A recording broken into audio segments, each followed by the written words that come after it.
Accordingly, itong si Nigel ay kasama po sa naging pagpaplano at in fact, siya po ang tumulong dito sa ating mga gunmen para po i-casing at i-surveillance po itong bahay po ni Governor Digamo.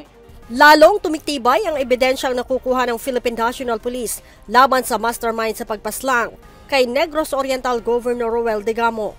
Ayon kay PNP spokesperson Police Colonel Jean Fajardo, bukod kasi sa testimonya ng mga nahuling suspect, mayroon pa silang nakuhang dagdag na ebidensya sa isinagawang raid sa bahay ni Nigel Electona, ang Chief Security ng HDJ Compound.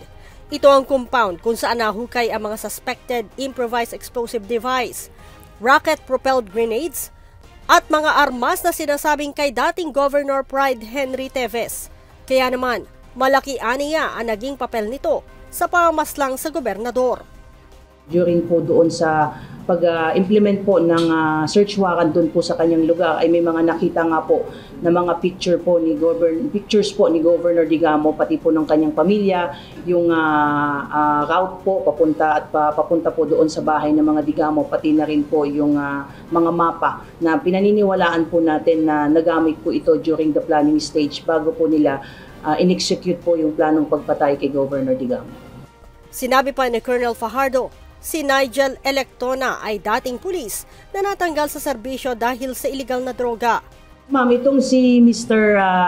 Nigel Electona po ay siya pong tumatayo po na Chief Security Officer po ng HDJ Compound at base po sa report po ng SITG Pro 7 ay dati po itong pulis na dismiss po siya noong 2017. He was arrested in 2016 for drug use and possession. At pagka-dismiss niya, ay presume po doon na noong 2017 ay nagtrabaho na po ito sa mga Teves po. Bukod sa picture ng mga Digamo, gate ng bahay nito at mapa kung paano pupuntahan ang bahay ng gobernador, nakuha din sa pag-iingat ni Electona ang matataas na kalibre ng mga armas, mga bala at pampasabog. Si Electona ay isa sa 3 naaresto ng CIDG sa isinagawang raid sa HDJ Compound noong Biyernes. Leia Ilagan, UNTV, News and Rescue. Diyos ang aming sandigan, serbisyo publiko ang aming pinahahalagahan.